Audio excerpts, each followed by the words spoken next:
Hey there, Christophe from the French Herbal. I don't know if you ever wondered, how did humans begin using medicinal plants in our very ancient past? Did we just come across a dandelion and then what? We picked it, we ate the leaves, we boiled the roots. I mean, why would we do that? And how does this all start? I find this absolutely fascinating. I try to imagine what happened throughout the tens of thousands of years. There are still a lot of missing parts, but still, we have a pretty good data to help us to recreate a story. So I'd like to take you through that story. And this will be a multiple-part series focused on the history of herbalism. I will try to explain how we got to today's practice, focusing mainly on Western civilizations. In this first installment, we'll journey through the European and Mediterranean traditions. If you're ready to go, let's hop into the time machine. To me, the most fascinating question is, when exactly did humans start using plants as medicine? And the answer is frustratingly vague. I mean, you will find phrases like "since time immemorial," but archaeological data pushes the timeline back at least 60,000 years to our Neanderthal cousins. You see, in the 1960s, archaeologists excavated the Shanidar cave in Iraq, and they made a groundbreaking discovery. They found the remains of a Neanderthal man buried with a bunch of different medicinal plants like yarrow, mallow, centauri, and ephedra. So why were these plants put in a grave? Not for their ornamental value, because, I mean, frankly, as much as I like ephedra in my garden, it's not the most decorative of plants. I mean, I would not bring a bunch of ephedra to a dinner, for instance. Scholars believe that they were placed there as protective charms for the afterlife, in the sense that if those plants protected the living against disease, then they may safeguard the dead. So they were probably used as remedies. To this date, I mean, to my knowledge, this is the oldest known evidence of medicinal plant use in our human history. But again, this does not answer the question, how did humans learn to use certain plants and not others? Before we had written records, early humans relied on instinct, much like animals do today. Wolves eat grass to induce vomiting when they're sick. Bears will rub wild onions on their fur to repel parasites. Chimpanzees will chew bitter leaves to expel intestinal worms. So humans too probably started with the only thing they had way before written record, their instinct, along with their ability to observe. Right? Observing other animals use their own instinct to forage medicinal plants. If a wolf used a certain type of grass, it was probably observed and tried. That plus the ability to plan, to think, and the desire to experiment. Curiosity, observation, and experimentation. Trial and error. And I mean, of course, errors could be fatal, but that shaped the knowledge too. It probably took many generations to come up with some kind of a basic pharmacy. And that was refined with each generation. This plant to ease the pain, that one to reduce fever, that one to stop bleeding. The transmission was mainly oral back then, from the old to the young. Remarkably, the same plants like yarrow, willow bark, chamomile appear in unconnected cultures across the globe, proving that herbalism wasn't just random guesswork, right? It was observation plus experimentation refined over millennia. As humans formed tribes, then specialized healers emerged. Whatever we call them, shamans, medicine men, wise women, and they became the keepers of herbal knowledge. They probably had a strong interest in plants, or maybe they had a gift for healing, so they were selected. Herbal wisdom was closely guarded by those healers and passed down only to chosen apprentices. The average person already knew a lot, right? I mean, basic remedies like maybe plantain for wounds or mint for digestion and willow bark for pain. But the healer held much more sophisticated knowledge. They knew the deadly plants like belladonna or henbane that could be used in small doses for maybe anesthesia or hallucinogenic rituals. And friends, please do not do this at home or you may, well, die. They knew poison antidotes such as charcoal for food poisoning. They knew the sacred plants like mugwort for divination or fly agaric mushrooms for spiritual journeys. Did they keep that knowledge secret? Maybe, probably, because knowledge represented power to the healer and to the tribe. For the healer, if they revealed too much, they might lose their status in the tribe. And for the tribe, it was also an advantage over other competing tribes. And here's a fun fact. When 19th century anthropologists studied what they called primitive tribes around the world, they often concluded that these cultures had no advanced medicine. In reality, the healers simply refused to speak to them. That knowledge was not given to just anyone arriving in your country with lots of weapons and a desire to loot, right? A quick pause to let you know that you can grab my free ebook on preparing herbal teas for the 4 seasons. It's full of simple recipes and blends you can make with herbs you can buy or even grow almost anywhere.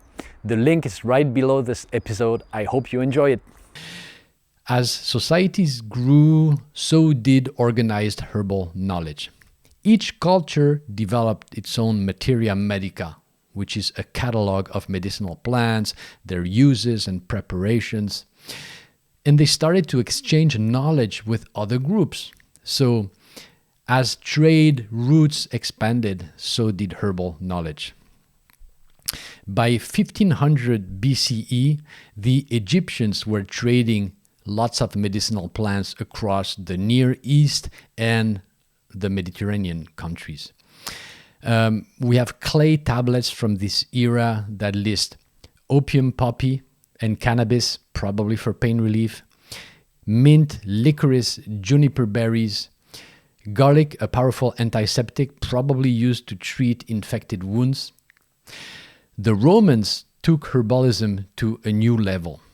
Their legions traveled with physicians, with surgeons, and with a stock of medicinal plants, ensuring the soldiers stayed healthy.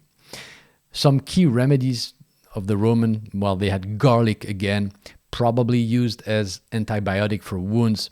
They had mustard seed poultices, probably applied to the chest for bronchitis. Willow bark, probably used for pain and fever. Roman soldiers were issued garlic rations so they can prevent infection. And the word salary comes from sal, salt, but some historians joke that it should come from allium, Latin for garlic, since it was so essential for their health. When we think of ancient medicine, Hippocrates, who lived in 460 to 370 BC, is the first name that comes to mind. And rightly so, he revolutionized medicine. What did he do? He separated medicine from religion. No more evil spirits causing disease. He emphasized diet and lifestyle, and you may know his famous quote, "Let food be thy medicine." He developed the Hippocratic oath, still taken by doctors today. But was he a great herbalist? Not particularly. I mean, he obviously used plants because they were the only remedies back then, but his real contribution was turning healing into an organized system. His focus was observation, diagnosis, and holistic care, not herbal discovery. Now, one of the most influential herbalists of antiquity was Pedanius Dioscorides, who lived in the years 40 to 90 AD. Dioscorides was a Greek physician who traveled with Emperor Nero's armies. documenting plants across the whole Roman Empire. I don't know if you came across his name, but he's a well-known and respected figure of our herbal past. His 5-volume masterpiece called De Materia Medica described around 600 plants with botanical descriptions, to help identify them in the wild. Very rough drawings compared to, precise botanical monographs we use today. And when people look at those drawings today, they laugh. But for that period, it was quite advanced.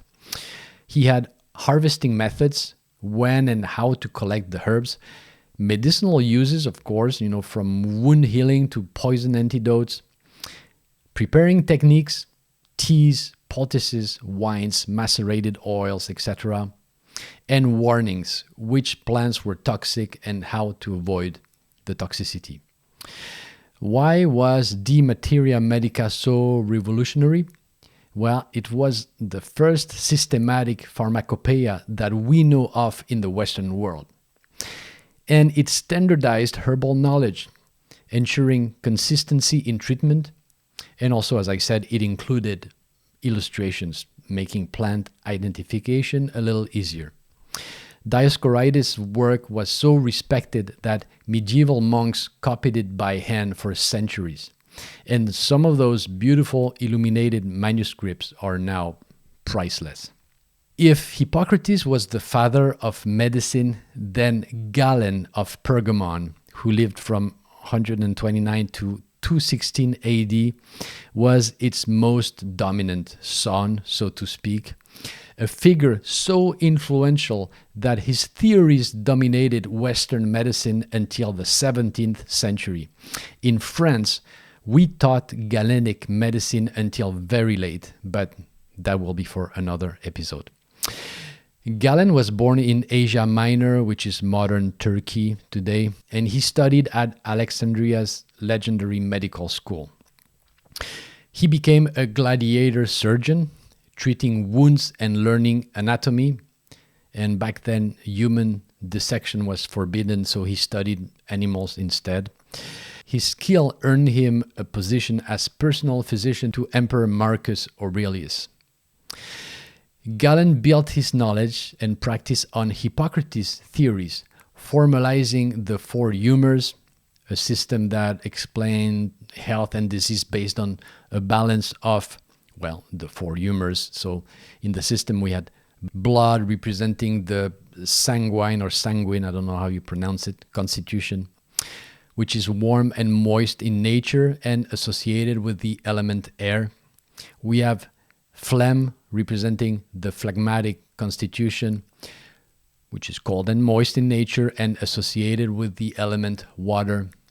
We had black bile representing the melancholic constitution, cold and dry in nature and associated with the earth element. And yellow bile representing the choleric constitution, which is warm and dry in nature and associated with the fire element. And illness was an imbalance between those 4 humors. A productive cough, for instance, was too much phlegm, requiring warming and drying expectorants like thyme maybe. The 4 associated constitutions were kind of a caricature of certain types of people, but it was helping the practitioner to make a quick read on the person in front of her or him and to make recommendations. In the Galenic system, plants were classified by their energetics. So hot or cold, for example, ginger is heating, peppermint is cooling. Dry or moist, for instance, sage is drying, marshmallow root is moistening. Sounds familiar, right? This is the same system used in Eastern traditional medicine like Chinese or Ayurvedic medicine. So Eastern and Western herbalism were once based upon similar energetics constructs. Galen's system was brilliant in theory, but flawed in practice. On the positive side, it was a holistic system and quite standardized, providing a framework for doctors to follow. But on the negative side, it was very rigid and very complicated. I mean, there were different degrees of warming or drying, which was quite hard to understand and sometimes didn't even make sense, not really reflecting practical observation. Also, it seems that Galen looked down on folk healers who used simple herbs, simple remedies without his complex theories and classifications. There were also aggressive and sometimes dangerous methods with drastic purges used to balance humors, although this reflects a lot more the period and the practice back then than Galen himself. Also attributed to Galen is the famous theriac, a very complicated mix of substances positioned as a panacea, a cure-all remedy that took a very long time to prepare. It contained more than 60 ingredients, including exotic spices like saffron and cinnamon, resins from faraway places like myrrh, viper flesh, and another long list of ingredients. And it had to be aged for years to make it stronger. It was extremely expensive, so only the rich could afford it. This gives us a taste for the centuries to come, where we will see a split between the simple practice of folk remedies and the complicated practice of doctors and apothecaries who were using very complex blends. As we wrap up this first part, here are some key takeaways from the past. So first of all, natural does not mean new age. There's nothing new in herbal remedies. This isn't a fad born in the 1970s. And sure, there was a revival taking place back then, I would say between the 1970s and the 1990s, depending on the Western country. But the roots of that medicine is very old. Hippocrates was one of the first Western proponents of a healthy diet and lifestyle. Second, warming, cooling, moistening, drying for herbs is not just an Eastern concept. It was the foundation of Western medicine for 1,500 years. We just lost it with the understanding of anatomy, physiology, and modern medicine. But they do pair well together. The goal here is not to replace science, right? But to bring different views, different perspectives, so we have a different read on the same problem. So to conclude, I would say that for millennia, humans had no choice but to rely on plants. If a remedy didn't work, people died, right? Modern skepticism often ignored thousands of years of strong empirical evidence. Sure, evidence-based medicine brings enormous value, but it doesn't have to be to the detriment of our long traditional past. So that's it for the first part of this series. I hope you enjoyed it. In the next installments, I will explore other periods of our herbal history. Thanks for being here. I will see you very soon for the next episode of The French Herbal.